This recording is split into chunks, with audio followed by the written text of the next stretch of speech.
Welcome to Scary Basement. Each week, me and my friend Mikey are drawn inexplicably and supernaturally to this very basement, which is full of curse-singing knives, the actual ghosts of Christmas past, an undead clown missing his red nose, and specifically you listening to this podcast right now, yes you, your unpaid phone bills that are stacking up down here. I'm Roxy Polk. And I'm Mikey McCollor. Mikey, let's start out, as we always do, with the scariest things that happened to us this week. So what went down in your real life outside the scary basement that spooked you to your very bones?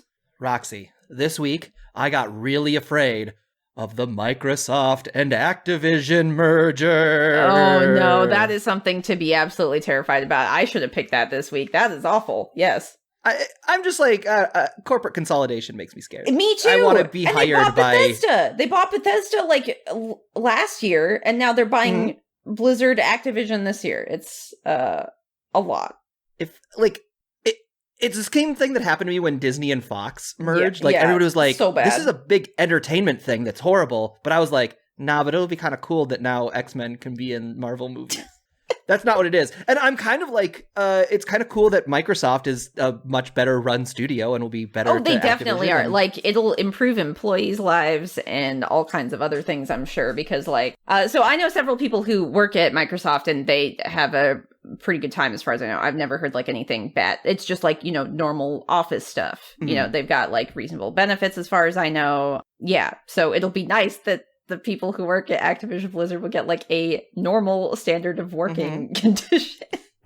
Should not be that hard. That is a low bar.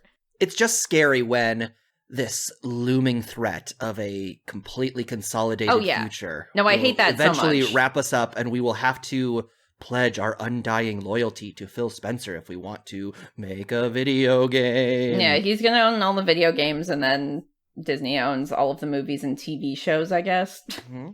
Super great. That's it. I love dystopia. What's scaring you, Roxy? So the thing that's scaring me this week is also technology related, but way smaller scale. So I back up all of my art files and photos and text files and podcast files on Dropbox, and it was supposed to be doing a sync thing. That's just been a complete and utter mess. So I have to wipe my computer and Dropbox and just start over. And that is going to be at least a day, if not 2 or 3 days. And I'm just not looking forward to it. And I this is important because I know a lot of your saved files are the hidden scrolls that can only stop the Ancient One if he ever decides to rise again. So you have to be very careful not to lose them, or else all will be lost. I'll make sure to back them up on 2 hard drives. So okay. And I will mail you a copy, Mikey, so then I can't be the only one accounting for all this shit. You have to share. Yeah, that's a good idea. Send me a physical copy, and I will also send a physical copy to the local paper and say only open in case of rise of the Ancient One. And then if anything happens to me or civilization, there'll be proof that it was the Ancient One. Yeah, see, we got a 2-3-part redundancy plan. I'd say that's pretty safe. The world's in safe hands. We're smart people, Mikey. Oh, here he comes, Roxy. Here he is, the demon bot. Here he is. Greetings, Mikey and Roxy. You were assigned the 2022 film Scream, aka Scream 5, directed by Matt Bettinelli-Olpin and Tyler Gillett and starring Neve Campbell, Courtney Cox, and David Arquette. Did you watch the film? I did watch the new Scream. Did you watch it, Roxy? Yes, I went to a movie theater for the first time in forever, and I watched it. Ooh, did you get any treats? No. I got a little hot dog because I forgot to eat all day. Oh, no! It was the last thing they had available. Feel free to begin reviewing the film anytime you are done with this banal conversation. He doesn't like when we get off topic. I mean, I think he's just jealous because he can't eat food the way that we can. So I think he just didn't want to hear about it, honestly. That's true. I remember the other day when you brought in your cheesy gordita crunch and you were just eating it in the corner and he was watching you with his robot hooves pressed into his equally robotic jaw and was just Yeah, he kept sighing and looking at me, and I was like, I know what you're trying to do here, and I'm not giving it to you. It would be a waste. Yes, exactly. He can't digest it. It's like giving the demon bot any food is like putting food in the garbage disposal. It's just metal grinds it up and then it's gone. Yeah, I'm not gonna waste my cheesy gordita crunch that way. I am not jealous. I just find your organic mortal need to ingest sustenance disgusting. Patooey, icky. So, Mikey, the movie this week was Scream. Scream. The new one. Scream. The new Scream. 22. Scream 5. Why did they name it this? Just to confuse everybody. There's a deep storyline explanation that I am in love with. Yes, which we will get into. So how about we prep that by doing the plot recap, Mikey? I'd love to. All right. Scream 2022 opens 25 years after the original killings in Woodsboro. Billy Loomis and Stu Macher teamed up to kill a bunch of their friends to become famous as murderers wearing the Ghostface outfit. Now, in the present day, Tara Carpenter is home alone when she is attacked by a new killer wearing the Ghostface outfit. But unlike other Scream movies, Tara does not die. She is wounded, but still alive. Tara's older sister Sam is informed about the attack by one of Tara's friends, and she and her boyfriend Richie immediately drive to the hospital to visit Tara. Sam meets the rest of Tara's friends, Wes, who called her on the phone to tell her about what happened, twins Chad and Mindy, and Liv, who is dating Chad, and then Tara's best friend, Amber. While at the hospital and taking a break to go down some pills, Sam is visited by a vision of Billy Loomis, and then immediately attacked by Ghostface. While Sam is attacked, a man across town is killed by Ghostface. Sam survives her attack and tells her sister Tara the truth. Sam is, the illegitimate daughter of original Scream killer Billy Loomis. Their mother kept this fact a secret for 13 years, and when Sam found out, so did the man she had thought was her father. This caused him to leave and break up the family. Sam then left town and became estranged from Tara and her entire family after this revelation.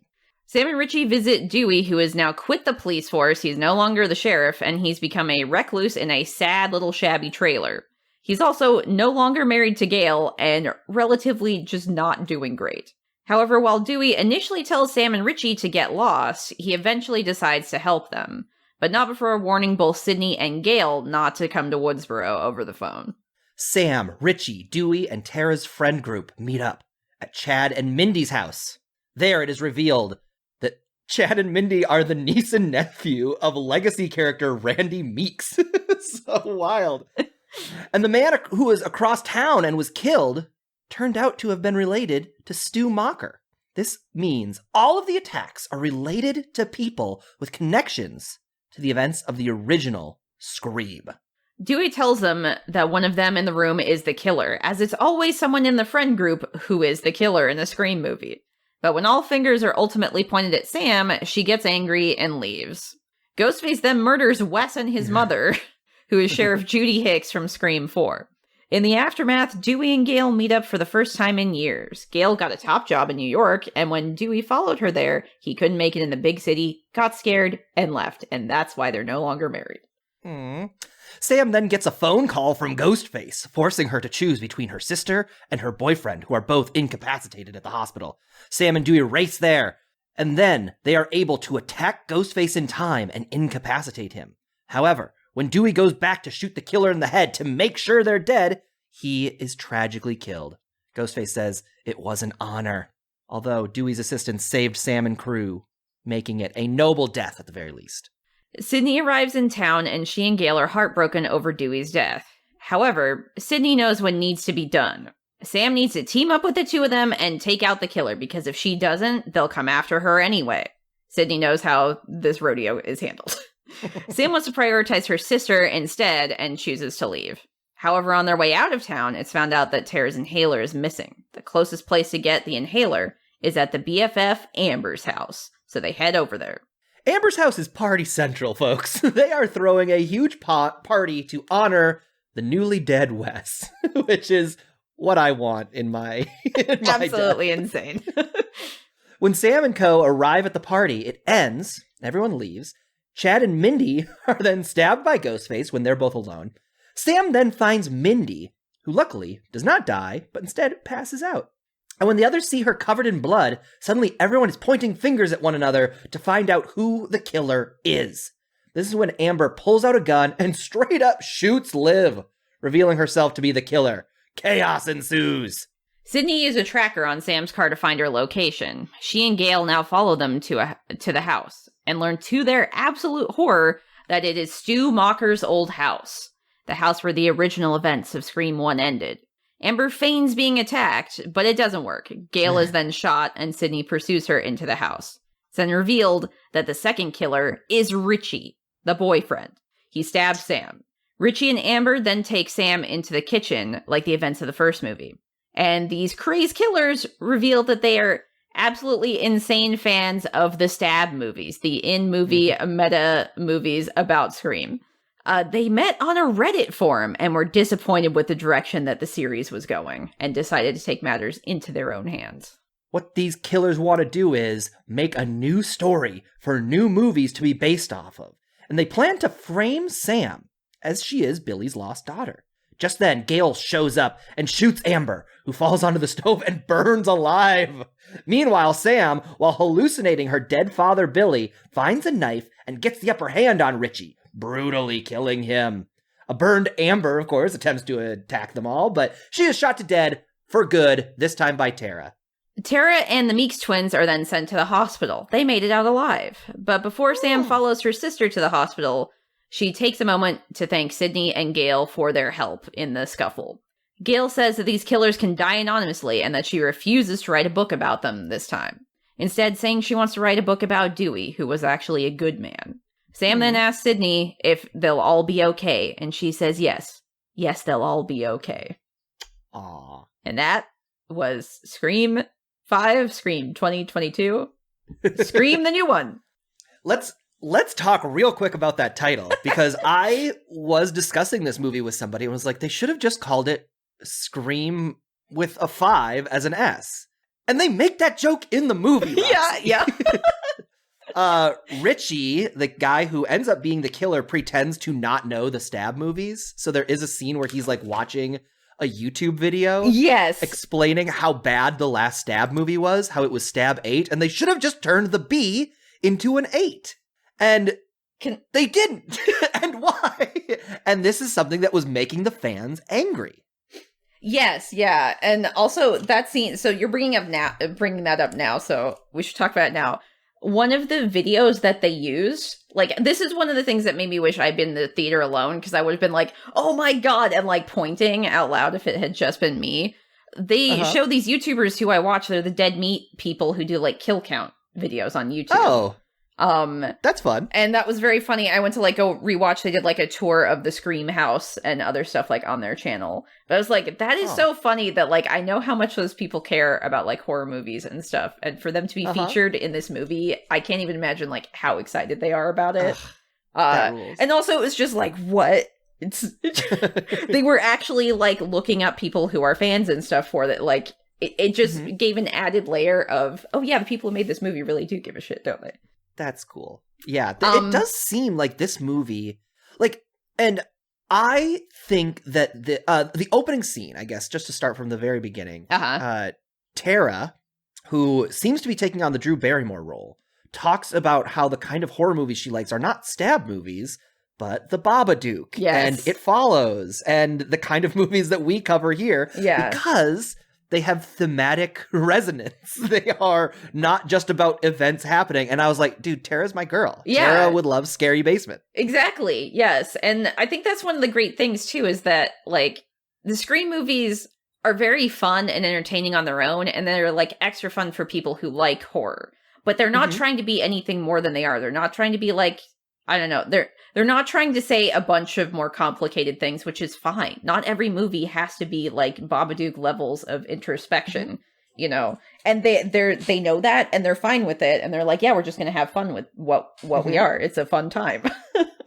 But there's also like, and this is why I was like, we only need one Scream movie every 10 years, because the thing they're dealing with is not anything human. It is not about grief, as Tara keeps pointing out. The Babadook is. It's about horror in general. And they're like each generation, they like take stock of what horror is doing, and then they make a Scream about it. And I love that. I think that's so smart and interesting. Yeah, it's so much fun, especially because, like, going into this, I rewatched, like, Scream 1 maybe 6 months ago for whatever reason. And then I was like, man, I don't really remember sequels that well, so I just slammed rewatching 2, 3, and 4 before I went to go see this movie. Like, I literally finished rewatching 4 maybe 45 minutes before I went to the theater to see Me 5. Too. Yeah, hell yeah, that's the way to do it. I just watched 4, but yeah, I did the same thing, because I remember Screams 1, 2, and 3 pretty well. But Scream 4, it was like, I couldn't tell you a single thing that happened in that movie. Yeah, there was like a point halfway through, like, for the most part, I was like, damn, I can't remember who's the killer. Is it this or this? And then, like, halfway through, I was like, oh, okay, I have seen this. I know who that is. Okay, this is where we're going. Which is also very fun. Like, yeah, the way they're commenting on the genre and, like, movie style and horror movies, Hollywood, just all... They're the horror aficionados, like, roller coaster ride is what they kind of feel like. They're trying to say something about it. Oh, I feel like I'm rambling. I don't know the best way to articulate this beyond what you said already and what, like, I've said already. But yes, I think that idea of, every 10 years when there's genre shifts or style changes, that's usually the best time to comment on it because you've got so much more to talk about. Like, right. Yeah, there's been all these different generations of movies that have come out that have, like, set different trends, different styles, different storytelling choices. Yeah, and, like, they haven't announced a sequel, but I'm down for it whenever they do a sequel, if they do. I don't know that I want... Again, I don't think I want one for another 10 years. I'm liking, having just watched Scream 4 and Scream 5 back-to-back, I'm liking this idea of Scream as a snapshot of where horror is now. Yeah. That can just kind of exist in a time capsule. Like, I need horror to change more. And the fact that we're kind of, I mean, you and I, Roxy, we're pretty lucky that we get to talk about horror in a time when it's like being done really well. There's this level of craft. And I think the perfect example for me right now is, I'm sure you haven't, because you said you haven't been to a movie theater in years. But Licorice Pizza. What? It's a Paul Anderson movie, Paul Thomas Anderson movie that just came out this year. And it's one of my favorite movies of the year. And it's essentially a romantic comedy. Oh, but it is okay. A deeply introspective, complex romantic comedy. It's about like a 15-year-old boy who meets a 25-year-old girl. Okay. And in the way, like in the sense that like in most romantic comedies, you have Meg Ryan is dating some asshole. And that's like the hurdle, one of the major hurdles that they're going to have to get over to be together. Mm-hmm. In Licorice Pizza, the hurdle is just like this age dynamic that they both kind of acknowledge, like, we care about each other and we kind of can't be together. And the movie finds like a bunch of really smart, interesting, like thematically resonant ways to articulate this relationship as it like moves through the years. So it's just like a much smarter, better version of a silly genre thing. And we are in a horror era where horror is doing that. Like, we're still just getting scary movies and ghost stories, but they're coming in the form of like a Hereditary or, again, the Babadook, like these movies that aren't satisfied to just be about events. It's story and not plot. And we're so lucky. And so for Scream to not only realize that, but do their best to make a movie that is a little more thematically relevant. Yeah. It's a little closer to, like, the moment I knew that this movie knew what it was doing was when we found out that Tara survived the very first scene. Yes, because that has not happened yet. So it's like flipping. Has never happened. It's flipping not just the genre, but the movie series itself, like, staple on its head in, like, a much more interesting way. And it's a great way to set the stage, too.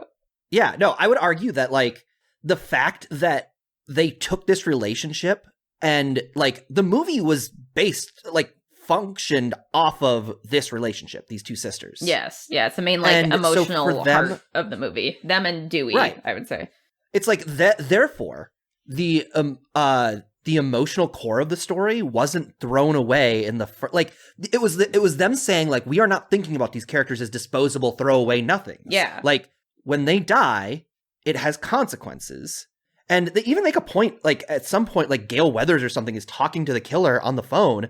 Or no, it was Sheriff Hicks. And she was like, I've killed 2 people already. And I was like, oh, this is kind of a low body count. And we get there, by the end of it. But it was just like, oh, that's very few people because every death thus far has really, really mattered.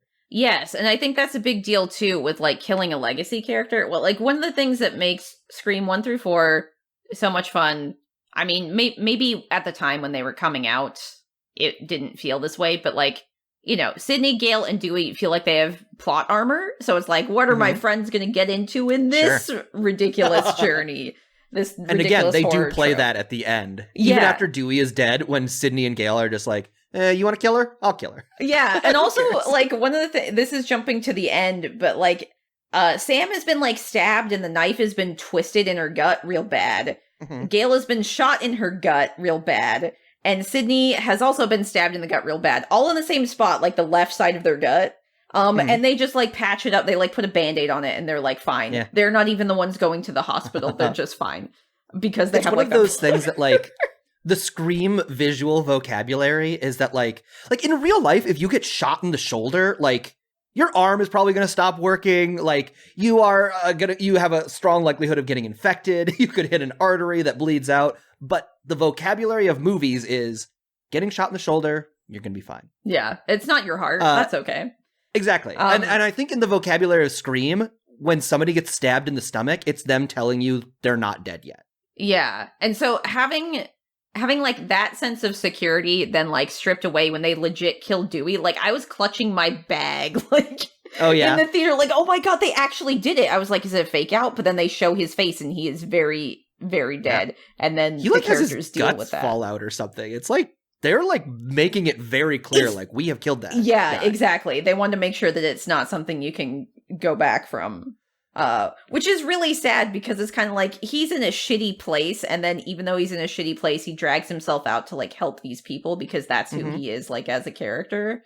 Yeah. So then it's even more sad to see him just like die. But like that, it even the killers say like, yeah, we killed a legacy character. Our movie has stakes. Like the killers are literally yelling that at one point to be like, look at how good we did.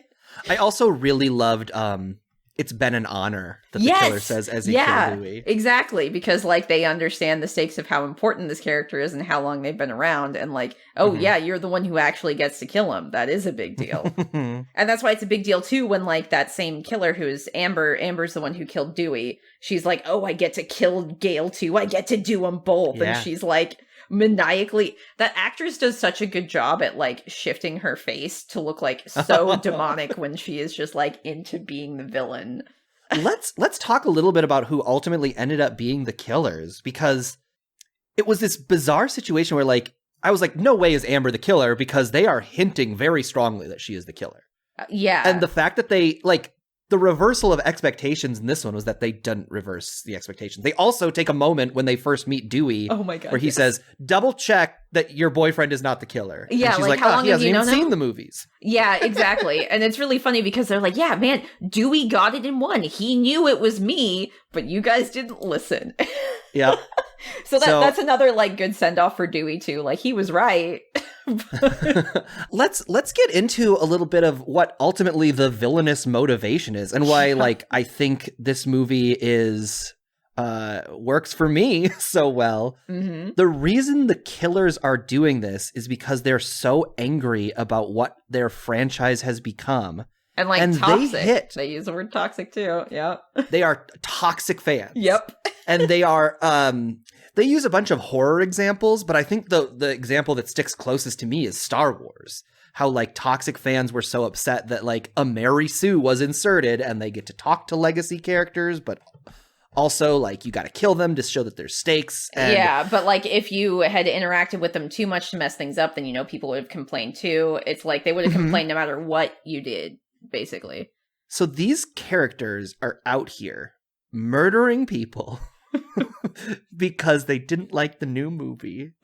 And I'm just enamored by it. That is such a like frightening, stupid trend. It is both frightening and stupid. And the thing is too, if anybody is mad about that choice by the writers and the director, like that shows then you're the problem. Yes, exactly. It shows you that you were the problem because you don't have enough self-awareness to understand what is going on here. Right.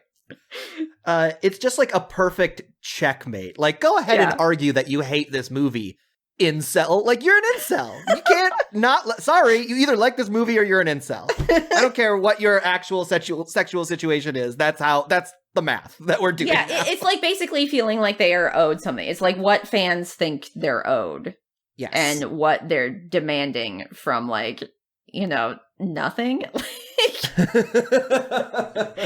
You can like a thing and be disappointed about the way it's going, but that doesn't mean you're going to attack, like, writers or actors or, like, other fans on the internet about it. You know, like, that's the definition of someone who is toxic. You're taking out way too much, feeling like it's the most important thing in the world to you, so everybody else should think it's that important. And also because it's the most important to you, you are owed some sort of deference from the people who created it.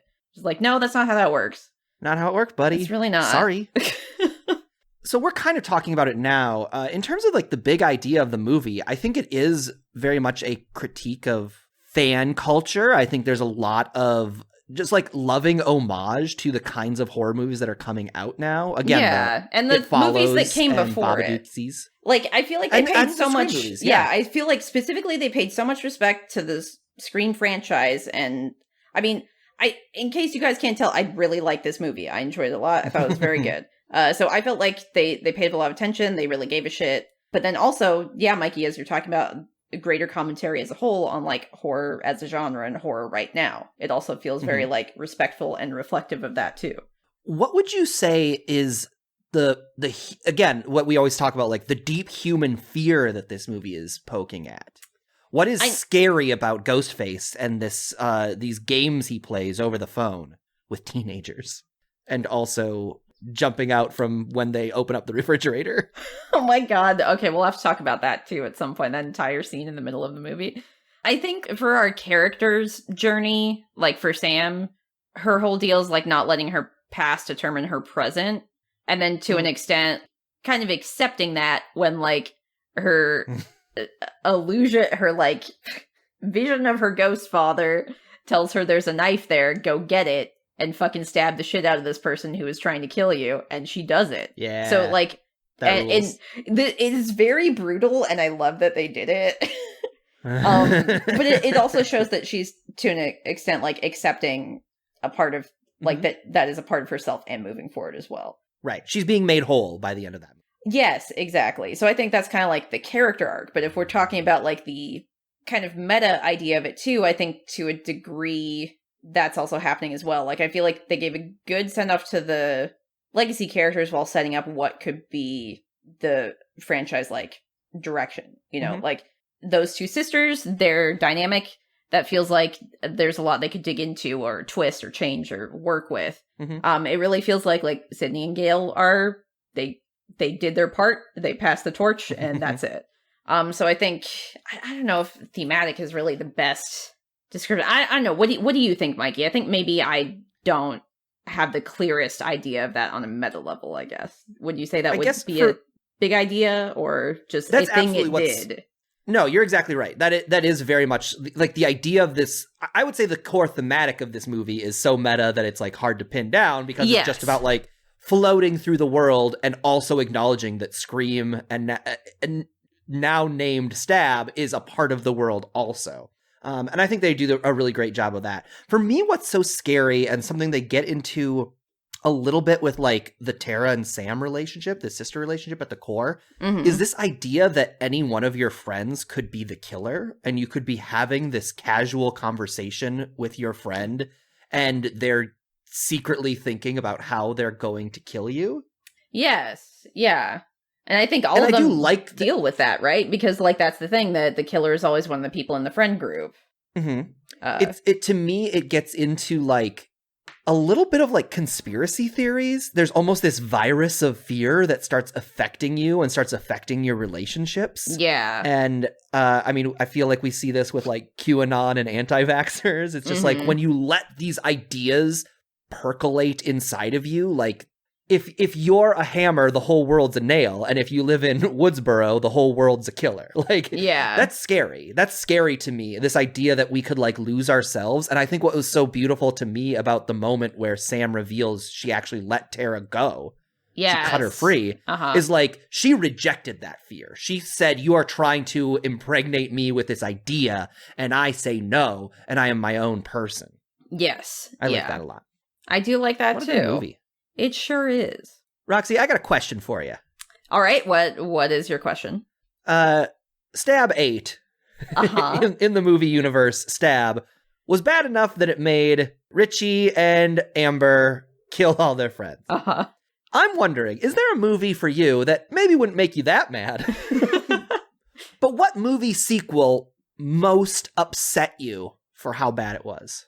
So I'm not sure if this is just because it's the most recent example to me. I might be like 3 a.m. and be like, oh, actually, I should have said this. But I think for me right now, it's Halloween Kills, which we did an entire podcast about. It was very disappointing for me for reasons that we talked about for, I don't know, an hour and a half. Yeah. I can rehash it here. But Mikey, what about you? What is the sequel that made you the most upset? I want there to be like a little Stan Lee box. Like, for more on this, see Scary Basement, number 17. Was it episode 17? I don't remember what number it was. Okay. The movie that hurt my feelings the most was... listen, to be clear, am an incel. It was Star Wars Rise of Skywalker. Star Wars Rise of Skywalker hurt my feelings a lot. That's the third one, right? That's okay. the ninth one. The gotcha. Most recent Star Wars. Sorry, yes. In the trilogy, the new trilogy, it is the third one. Correct. Yeah. Okay, yes.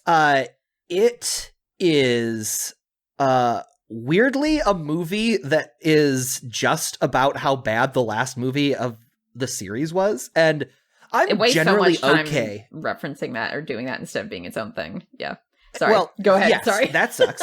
No, you're not wrong. That does suck. It is wasting a lot of time saying like, oh, the thing we said, not true.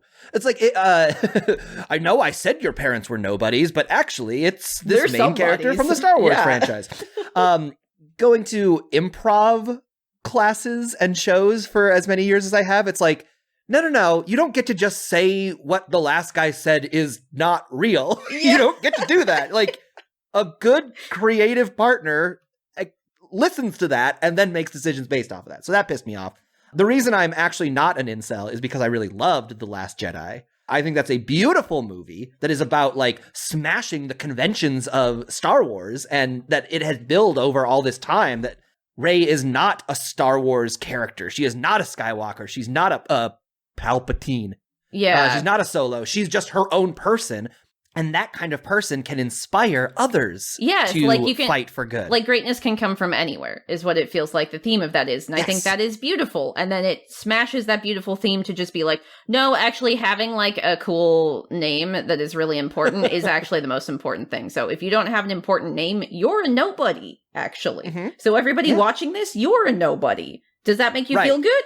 No, it doesn't. Really? It doesn't. You're exactly right. That's what this shit movie tells us. Okay. And also, now that we're talking about this, can I change my answer to be the same movie? Yeah, okay. It's Star Wars Rise of Skywalker. Okay. That movie sucks.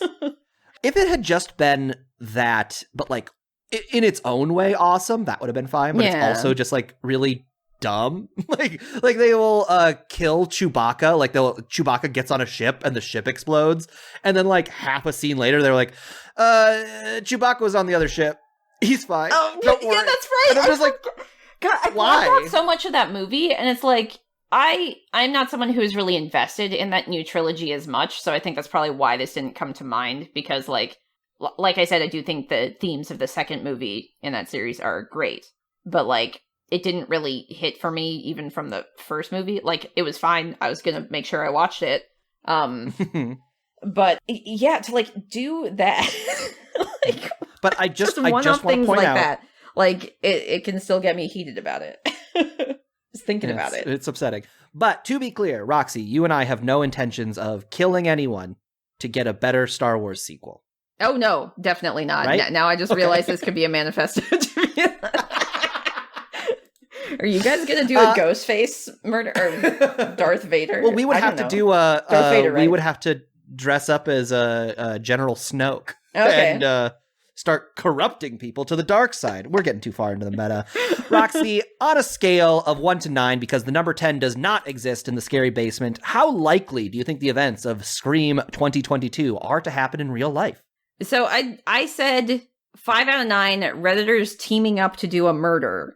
And the reason why is 5 out of 9 and not like 9 out of 9, because like not every Redditor teams up to do a murder. And mostly because these movies are about being more like movie savvy instead of real world savvy. So they're like a comment on horror in general, but not so much a comment of like what people actually do in real life in that way.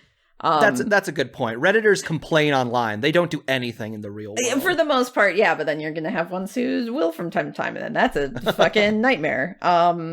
Yeah, I said 9. I think it's going to happen. I think fandom is gross. And specifically, again, I have no plans to do any actual murders. This idea... Disclaimer. Overall disclaimer. Full disclosure, I don't want to.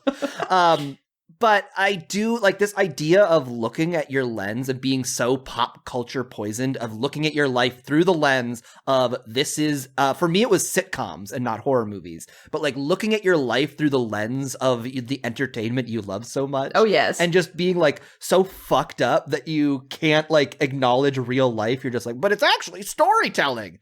Ooh, we're doing a 30 Rock. This is like a 30 Rock when like, I did that for a long time. Yes, you sure did. I think that's one of the first things I knew about you when I met you in college. It's right. Like, yeah, this is like season 1 of my college arc. Yeah. Or whatever. It for me was a form of like emotional distancing. If like if a girl breaks up with me, it's not about like this sad thing that happened to me. It's about the writers putting me through my paces and leading me to a much grander love story couple seasons down the line. Okay, see, I thought it was the opposite, which is like making more meaning out of these things that happen. Like it makes it feel like your life has more meaning, that there's more meaning to the events that happen. Like, oh yeah, this did happen because later down the line something else is going to like reflect or comment or come full circle on this or something. I think that like, it is a little bit of that in the sense of like it's about control. It's about like feeling that my life isn't arbitrary and meaningless, which is now closer to how I believe the world functions. Yes. Like you don't have control over everybody or anything. Like most people barely have control over like what happens to them as an individual, you know, let alone the events around them. Sure. So it can both be good and bad. Yes, like it can it's bad be and comforting, that, like, but then you also don't confront it. Like you said, it's bad. Well, there's also like thinking about like for these horror movie characters, like they're never gonna win the lottery and get a pool. like nothing really weird and good is ever going to happen to them. Yeah. And nothing really weird and bad is ever going to happen to them. They're not going to like default on like their private loans and then go to jail. Like, they have a very limited range of what can happen to them, good or bad. And in horror movies, it's live or die. Yeah. And in sitcoms, it's go on a date or your boss gets mad at you because you cooked a bad dinner when he came over for dinner. Like there's so few things that can possibly happen, and real life is so much more varied than that. Yes. I could simultaneously default on my student loans, win the lottery, and get a kiss from a pretty girl on the same day. Like life is weird. Weird things happen all the time, and I think that's more beautiful than living in the world of sitcoms or horror movies. Don't you, Roxy? Yeah, 110%. Okay. I wish this was a visual medium when you have an expression that intense and delivery that intense. You guys, everybody listening to this lost out, so that's just for me. I did jerk my head around a weird amount when I It was so emphatic. I wouldn't say it's weird. It just it hit your point home. It did what it needed to do, Mikey. Boy, did it. You said Roxy, the line in the sitcom to get it there. That's a good call. Last week, we made a bet about Scream 2022. Yes, we did. So the bet was, what number is the killer build in the end credits? So, Mikey, you said... 8th billing. And I said 6. So... Here we go. There was some discrepancy with this, and I'll tell you guys why. I'll set it up. It's very important. So when the end of the movie came around, I was like so blown away. My mind was just full of the movie that when they started doing the end credits with like the characters' faces in like slow-mo with their name credit by it, I was like, oh shit, I'm supposed to be keeping track of this. I forgot. So I'm pretty sure, I think Richie was number 4 and Amber was number 7 in that order. But then after that like freeze frame credit sequence goes, then we've got the end credits, which is just like top billing kind of. So like Nev Campbell is number 1, even though she's not the first one to show up and she's not the main character in this one. So from like IMDb, it says that Richie is number 5 and then Amber is number 6. So the truth is, by all available metrics, you win. Yes, I do. Because you said 6, so if it's 5th and 6th, you got it right and you were only 1 off and I was multiple off. If it's 4th and 7th, then we tied on Amber, but you still get the point for Richie. So you did it. Congrats, Roxy. Thanks, Mikey. I'm so happy and honored to have won this week. It's been an honor. I think, Roxy, what's going to end up happening is at some point, Demonbot is going to say that the bet points are due. Yes. And we are going to have to turn it in. And I don't know what's going to happen then, and I'm scared about it. He might just be like, sorry, whoever has the least amount of bet points today has to live their life as a worm for a month. And like, that's scary. That's a scary thing I don't want to deal with. And like, when is that hammer going to drop? When's the other shoe going to drop? Anytime. We don't know. It could be when we die. It could be arbitrary. It could be an anniversary. No. It could be Demonbot's birthday because he feels like treating himself to carnage on our account. Who knows? Roxy, we are walking around in a guillotine. And at I any think moment, that's what that he cord wants. could be pulled. I think that's what he wants, and I don't like it. Spooky. Anyway, the total bet score right now, Roxy, you are crushing it with 12. Yeah. I am 5 down with 7. It's 12 to 7 and 1 tie. So, let's hope and pray. Yeah, step it up, Mikey, or I'm gonna have to start intentionally throwing these things. Here comes Demonbot, clomping over, presumably to give us a new movie. Congratulations, you have successfully reviewed Scream. Your souls are safe for another week. For next week, you must review the 2016 film 9 Cloverfield Lane, directed by Dan Trachtenberg and starring John Goodman, Mary Elizabeth Winstead, and John Gallagher Jr. Yes, I understand the film is not called 9 Cloverfield Lane, but the number 10 does not exist in the scary basement. Regardless, if you do not watch the film, your souls shall be forfeit and I will claim your bodies as my own. Okay, so Roxy, we gotta watch for next week 9 Cloverfield Lane. 9 Cloverfield Lane. Okay, yes, I know that movie. Again, we don't have to say it again. The rule is established. Demonbot is very much a stickler about this. We can't even say the number anymore, and we can't. No, it makes me feel like there's a prequel to this movie, and I wish there was because it's fun and I want more of it. Sure. So let's make a bet for next week. We're going to watch 9 Cloverfield Lane. I remember, I have seen this movie, but it was a very long time ago. Same, it was like around release. One thing that stuck with me is I know it takes place entirely in a bunker, and there's a character who walks around with a gun on his hip. In honor of Anton Chekhov, whose birthday is today, Roxy, did you know that? Oh, is it? Okay. No, I just made that up. I have no idea when his birthday is. I was going to say, that's but amazing. In honor of Anton Chekhov, that gun we know is going to fire at some point in the movie. How many total gunshots do you think take place in 9 Cloverfield Lane? So it's been a while since I've seen it, but I remember like any shooting that happens like feels very specific. So I'm going to go low and say 2. 2. I will say 3. I feel like I remember him waving that gun around and unloading at some point. Okay. Yeah. I think right. I got a good feeling you're probably going to win this next one. I hope so. I need it. The pact has been sealed. I mean, the bet is confirmed. The one who is closest to the number of gunshots shall be declared the winner. The loser will be trapped in an underground bunker isolated from the outside world. Wait, no, I already do that to you every week. Well, the winner gets a candy, I guess. I don't know. Roxy, let's end this venture into the scary basement, as we always do, with what's making us happy. What's making you happy this week? So the thing that made me happy this week is actually the experience of going to see this movie itself.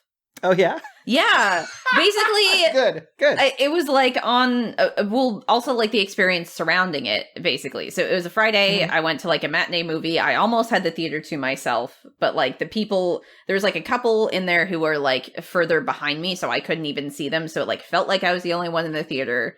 And also just like, I had never gone to a movie by myself before. This was like the first time I went to a movie on my own, which maybe seems weird for someone my age who is reviewing movies as a podcast.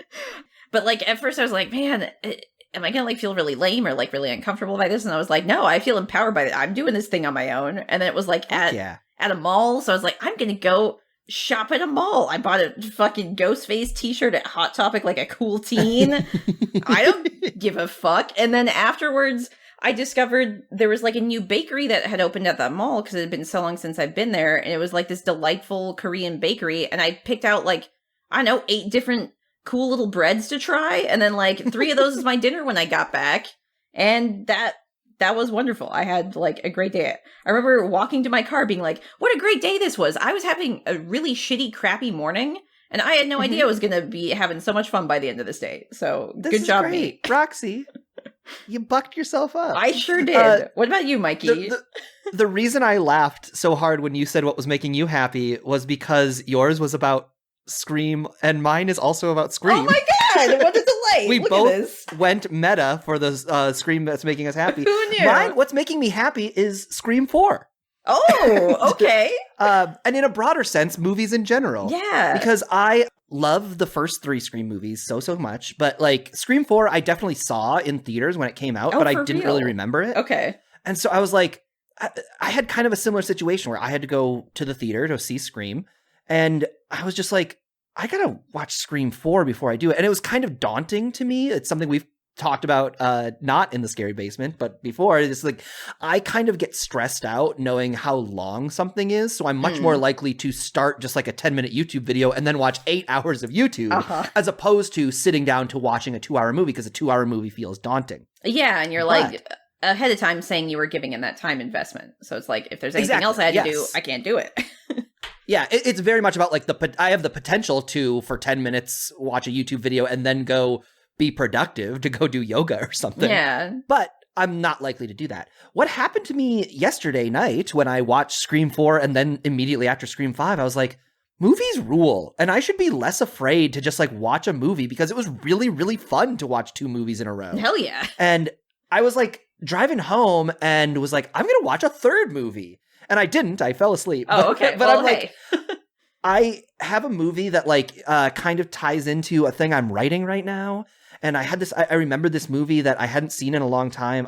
Burn After Reading. It's a Coen Brothers movie. Oh, okay. And it's one of like very much one of the lesser Coen Brothers movies, but it's very weird and funny. And I was just like, I love that movie and I'm really excited to watch it. And so I'm going to watch it after we record here. Or after we get out of the Scary Basement. We have to keep canon.